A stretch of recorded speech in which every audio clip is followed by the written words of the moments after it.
La gente está cansada, la gente quiere paz. ¿Y puedes mostrarme dónde existen tales salarios? Bueno, solo dime, por favor. Las dinámicas de poder invencibles de Rusia están resquebrajándose bajo rebeliones internas. Hasta ahora, las decisiones y acciones de Putin eran incuestionables, pero este tabú de inmunidad se rompió con un fuerte rugido el 19 de febrero. La Duma se está revelando silenciosamente. Propagandistas leales están admitiendo la derrota en televisión. Los blogueros de guerra están gritando la verdad.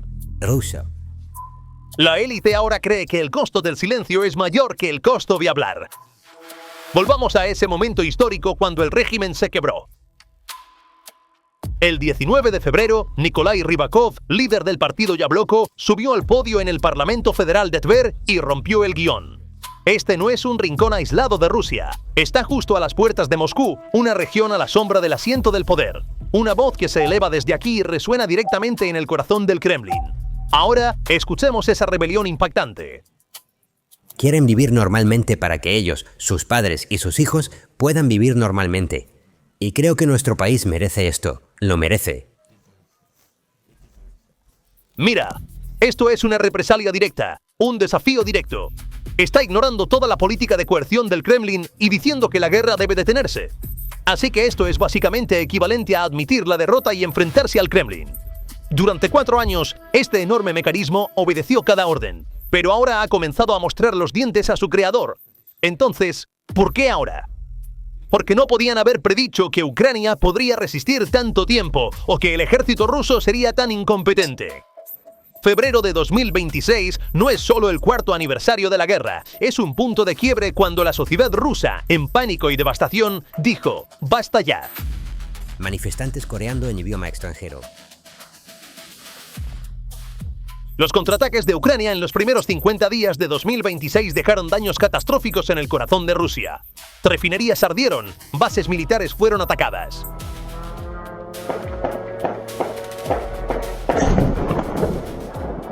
Los ingresos del petróleo cayeron un 50%. Esto significa que el comercio se ha detenido en Rusia. Putin ahora está agotando el Fondo de Bienestar Nacional, el futuro del pueblo, para financiar la guerra. Las fábricas están cerrando, el desempleo está disparándose y las enormes colas para el gas están regresando. Esta es precisamente la razón por la que los Rybakov se rebelaron, porque la gente ya no compra la propaganda, porque la gente tiene hambre. El alto costo de la guerra ahora ha salido del palacio y ha llegado a las calles. La brecha que la guerra en Ucrania ha abierto en la sociedad rusa y en la cadena de lealtad política es enorme. Y hay 2 puntos en el corazón de este motín: dinero y poder. Este miedo y pánico se ha extendido incluso a las salas más seguras del Kremlin, tanto que Alexander Dugin, conocido como el cerebro de Putin y propagandista del Kremlin, pareció tener un colapso mental en una declaración escrita en su canal de Telegram el 19 de febrero. Admitiendo que están rezagados en la guerra y tecnológicamente aplastados, Dugin llegó a sugerir el uso de un arma especial de destrucción masiva, secuestrar a líderes ucranianos e incluso borrar ciudades del mapa. Estos no son los planes de un estratega. Estos son los últimos intentos desesperados de un régimen que ha sido acorralado y no tiene a dónde más correr. ¿Qué pasa con Vladimir Solovyov? Esa cara familiar que pasó años en la televisión estatal contando al pueblo ruso el cuento de hadas de que la victoria está cerca. Ahora agacha la cabeza durante las transmisiones en vivo. Admite con su propia boca que la situación es catastrófica. Sí, lo principal es no usar palabras complicadas como esta inflación. O si todo es un desastre y todavía no podemos combatir estas cifras estúpidas, bueno. Si incluso Solovyov dice, estamos acabados, en la televisión nacional, significa que el fuego ya ha envuelto una chimenea y las llamas han llegado al ático del Kremlin. Es precisamente en este punto, en este momento en que el aparato estatal y la propaganda se han derrumbado, que necesitamos observar lo que está sucediendo detrás de las puertas cerradas del Kremlin. Los que toman decisiones se están ahogando en la ilusión de la información que ellos mismos han creado, paralizando efectivamente el intelecto del Estado y su capacidad para resolver problemas. En su declaración del 15 de febrero, el excomandante del ejército de los Estados Unidos en Europa, Ben Hodges, resumió muy claramente la situación aislada en la que se encuentran el líder y su círculo íntimo. Hodges destaca claramente el alto costo y la atmósfera de pánico en el interior con sus palabras. No puedo imaginarme qué tipo de conversaciones y debates acalorados ocurren dentro del Kremlin o donde sea que él esté. Me imagino que hay algunas personas que lo mantienen en el poder que dicen, oye, nos estás destruyendo. Este grito de «nos estás destruyendo» que menciona Hodges es en realidad solo la primera chispa de una guerra civil silenciosa pero mortal que ha comenzado en el Kremlin, la primera grieta en la élite. Los hilos de información, la mayor debilidad de las autocracias, están reduciendo significativamente las capacidades operativas del enorme ejército ruso afero. Sin embargo, el problema no es solo enviar las coordenadas incorrectas a las líneas del frente. El verdadero problema son las guerras de inteligencia en el corazón del Estado. Según análisis reflejados en los medios estadounidenses y filtraciones de inteligencia británica, el Servicio Federal de Seguridad, FSB, y los generales del ejército se están socavando mutuamente. Los famosos archivos rojos colocados en el escritorio del líder no contienen la verdad, sino victorias falsas fabricadas por burócratas que buscan escapar de la próxima purga. El círculo de asesores alrededor del líder se ha convertido en una cámara de eco mortal que refina solo lo que quieren escuchar en lugar de transmitir la simple verdad desde el campo. Las malas noticias se filtran a medida que ascienden, las pérdidas se minimizan, los fallos logísticos masivos se encubren, y para cuando llegan a la mesa, todo se transforma en una imagen de progreso según el plan. Por otro lado, la llamada de Ryabkov puede parecer desde fuera un error político o un arrebato incontrolado de ira. En realidad, estas voces son el fuego de una gran rebelión encendida por élites que intentan escapar de un barco que se hunde y ha perdido su rumbo. Las realidades concretas sobre el terreno tienen la despiadada costumbre de derribar incluso las puertas de palacio más seguras. Y en este momento, esa puerta de mármol está siendo empujada no solo por fallos logísticos masivos en las líneas del frente, sino también por el instinto de supervivencia de las élites que han perdido miles de millones de dólares en riqueza. Este aislamiento combinado con la creciente paranoia sobre la traición interna tiene a las élites buscando formas de abandonar este gigante que se hunde. Está ocurriendo una fuga de capital silenciosa pero masiva de Moscú a Dubái y Hong Kong. Desde afuera, la convocatoria de Ryabkov en el Consejo de Tver puede parecer nada más que un error de cálculo político o un arrebato de ira incontrolado. En realidad, estas voces son el fuego de una gran rebelión encendida por las élites que intentan escapar de un barco que se hunde y ha perdido completamente su rumbo, buscando salvarse culpando al líder. La estructura del régimen, que parece monolítica e inquebrantable desde el exterior, está mostrando signos de una rebelión irreparable a nivel local. Los burócratas de nivel inferior, los jefes de policía y los miembros de los consejos locales ya no quieren ser escudos defendiendo las decisiones equivocadas del gobierno central contra su propia gente. Debido a que no hay un éxito militar que defender, las pérdidas militares de Rusia han alcanzado niveles estadísticamente insoportables. Según observadores internacionales e informes de inteligencia ucraniana, el número de soldados perdidos ha superado los 2 millones. Además, con miles de vehículos blindados, tanques de batalla principales T-90 y sistemas avanzados de defensa aérea ahora destruidos, las enormes pérdidas de personal han reducido las líneas de defensa y ataque a niveles extremadamente delgados. Y ahora llegamos al peligro más oscuro y oculto de esta situación. ¿Qué sucede cuando la autoridad central se debilita financiera y militarmente? El poder se fragmenta y descentraliza rápidamente. La bancarrota es solo la parte financiera de esta enorme historia. El escenario verdaderamente aterrador se está desarrollando en la propia arquitectura de seguridad. ¿Cuál es el único elemento que hace que un Estado sea un Estado moderno? Es el monopolio del uso de la fuerza en un solo centro, en un ejército y una fuerza policial constitucional. Pero en la Rusia de Putin, este monopolio ahora ha sido destrozado. Actualmente, no solo las Fuerzas Armadas rusas regulares proporcionan seguridad en el vasto territorio ruso. Hay una fragmentación feudal completa. ¿Quién está involucrado? El gigante energético, Gazprom, tiene su propio ejército privado, fuertemente armado y establecido bajo el pretexto de proteger sus instalaciones multimillonarias. Estas son las unidades Potok y Fakel. Incluso la agencia espacial estatal, Roscosmos, tiene batallones de mercenarios llamados Uran. Empresas militares privadas de temática religiosa, como la Cruz de San Andrés, financiadas por la Iglesia Ortodoxa rusa, están activas sobre el terreno. Por supuesto, no debemos olvidar los enormes batallones Akhmat del líder checheno Ramzan Kadyrov, leales solo a él, no a Moscú. Además de estos, hay fuerzas de milicia voluntaria establecidas por gobernadores regionales por su propia iniciativa y miles de mercenarios armados por oligarcas para proteger sus propios activos. Entonces, ¿qué significa este panorama asombroso?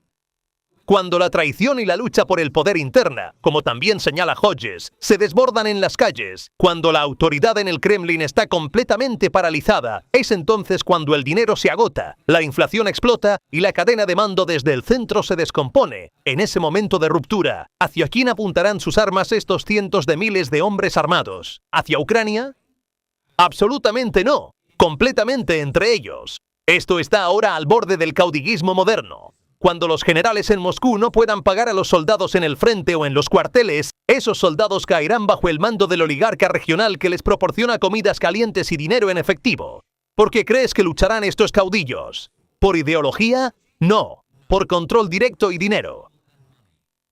Los soldados de Gazprom y las milicias de los gobernadores locales chocarán para apoderarse de los pozos de petróleo en Siberia. El ferrocarril transiberiano, la línea ferroviaria más larga del mundo, se convertirá en una vasta red criminal donde un ejército mercenario diferente extorsiona tributo cada 100 kilómetros. Puertos, refinerías y centros logísticos serán los principales objetivos de estos señores de la guerra. Las élites en Ryabkov y Tver ven esta tormenta que se avecina con mucha claridad. Lo que se aproxima no es solo una derrota militar en la frontera ucraniana. Lo que se aproxima es una sangrienta guerra civil, al estilo de Yugoslavia, pero en una región armada con armas nucleares. La voz temblorosa de Ryabkov en el Parlamento no es solo un ruego por la paz humana, es el grito de puro horror ante el caos feudal que se avecina. Rusia está siendo arrastrada hacia una versión mucho más destructiva y moderna de la sangrienta guerra civil que ocurrió durante la Revolución Bolchevique de 1917. En el momento en que el puño de hierro de Moscú se rompa, el mapa de la Federación Rusa comenzará a desgarrarse sin piedad. Y en el corazón de este caos se encuentra la mayor bomba lista para explotar, las repúblicas étnicas. Cuando miras los mapas en los medios occidentales, ves a Rusia como una masa de tierra monolítica de un solo color, pero esto es una gran mentira. Rusia es un imperio donde cientos de diferentes naciones, lenguas y creencias están unidas por la fuerza, por la presión de las fuerzas de seguridad. Y esta prolongada guerra de desgaste ha erosionado completamente los cimientos de este imperio. ¿Por qué? Porque mientras los hijos de la élite están seguros en los cafés de lujo de Moscú, los pueblos en Buriatia, Tuvá, Dagestán y Yakutia han perdido casi toda su población joven masculina. El Kremlin ha utilizado estas regiones étnicas pobres como una fuente barata de soldados y como colonias. Veamos los detalles. Yakutia, el corazón de las reservas mundiales de diamantes y oro. Pero la población local vive al borde de la inanición, privada de servicios básicos en el frío helado. Bashkortostán y Tartaristán, los corazones industriales y ricos en petróleo de Rusia. De hecho, las fábricas que producen los drones kamikaze, que forman la columna vertebral del ejército ruso, están ubicadas en Tartaristán. Pero toda la riqueza y los recursos que salen de estas regiones son implacablemente canalizados hacia Moscú. Los susurros que comenzaron en estas regiones en 2026 ahora se han convertido en un grito mientras las madres y esposas de los soldados salen a las calles. Las iniciativas civiles organizadas en plataformas de redes sociales están gritando una pregunta. ¿Por qué están muriendo nuestros hijos en las trincheras por los oligarcas de Moscú? Con la autoridad central debilitada, no queda fuerza policial ni unidad de OMON para reprimir los gritos de independencia que surgen de estas regiones, porque esos policías ya están enterrados en el barro de Ucrania, a 2000 kilómetros al oeste. Las fuerzas de seguridad locales ahora reciben órdenes no de Moscú, sino de líderes locales. El verdadero temor de Rusia no son los tanques de la OTAN en sus fronteras. El verdadero desastre de Rusia es la ruptura simultánea de estas enormes fallas étnicas dentro de sí misma. En la década de 1990, el levantamiento checheno por sí solo llevó a todo el Estado ruso al borde del colapso. Ahora imagina un escenario donde Tartaristán, Bashkortostán, Dagestán y las repúblicas de Siberia se levantan simultáneamente. Moscú no tiene ni el dinero ni el ejército para detenerlo. En medio de todo este caos, surge el miedo supremo que mantiene despiertos a la inteligencia estadounidense y al Pentágono por la noche, el arsenal nuclear. Cuando la Unión Soviética colapsó, el proceso fue relativamente incruento porque las armas nucleares podían ser controladas desde el centro. Pero hoy, cuando el monopolio de la violencia de Rusia se ha roto, ¿qué pasará con esos enormes arsenales protegidos por la 12ª dirección responsable de las armas nucleares tácticas? ¿Qué pasaría si un caudillo que busca dominar su región o una milicia oligárquica se apodera de un misil nuclear táctico? Esto significaría el colapso no solo de Rusia, sino de toda la arquitectura de seguridad global. Incluso China ha dado la voz de alarma sobre este escenario y ha comenzado a acumular fuerzas militares en sus fronteras orientales. Ben Hodges tenía razón. El líder completamente aislado en su palacio puede estar jugando maniobras militares en mapas imaginarios con los últimos generales leales que quedan en su mesa. Pero la tormenta afuera ahora está destrozando no solo las puertas, sino las propias paredes del palacio. Ese discurso rebelde en Tver, las diatribas desesperadas de Dugin sobre la destrucción masiva, las confesiones llorosas de Solovyov en la televisión en vivo, esas flechas rojas profundas en el mercado de valores y la catastrófica tasa de interés del 21%, todos están gritando lo mismo a la vez. Esto no es solo una derrota militar en la frontera ucraniana. Este es un colapso total del sistema. Rusia no solo ha perdido sus brigadas blindadas en las estepas ucranianas, ha perdido todo su futuro, ha sacrificado una joven generación productiva de hombres y, lo más importante, ha perdido su vasto imperio de miedo sobre el pueblo y las élites. Nadie teme ya la ira del Kremlin porque todos están ocupados alimentándose, protegiendo su riqueza y sobreviviendo a la tormenta que se avecina.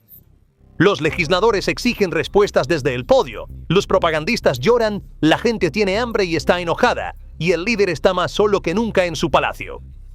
Este es el suicidio de una superpotencia. Febrero de 2026. El oscuro vórtice creado por el hundimiento de gigantescos barcos absorbe sin piedad todo a su alrededor, incluso a sus aliados más fuertes. Y ahora estamos presenciando en vivo uno de los mayores suicidios geopolíticos de la historia, una vasta geografía devorándose a sí misma.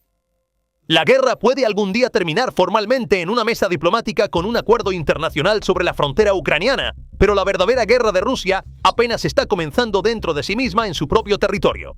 En esta nueva guerra, las líneas del frente no serán Kiev o Donbass. Serán las calles lujosas de Moscú, las instalaciones energéticas de Siberia y las sangrientas plazas independientes de las repúblicas étnicas. Entonces, ¿qué piensas sobre este desmoronamiento masivo? ¿Cómo sumergiría al mundo en una crisis de seguridad la división de un gigante con armas nucleares entre ejércitos privados, señores de la guerra y grupos étnicos? ¿Crees que China intervendría en los territorios del lejano oriente de Rusia en un escenario así? ¿Cuáles son tus pensamientos sobre este tema? Por favor, comparte tus opiniones en los comentarios. Para estar informado sobre los análisis exclusivos de PPR Global, por favor suscríbete a nuestro canal y recuerda activar las notificaciones. Gracias por elegirnos. Gracias por elegirnos. Gracias por elegirnos.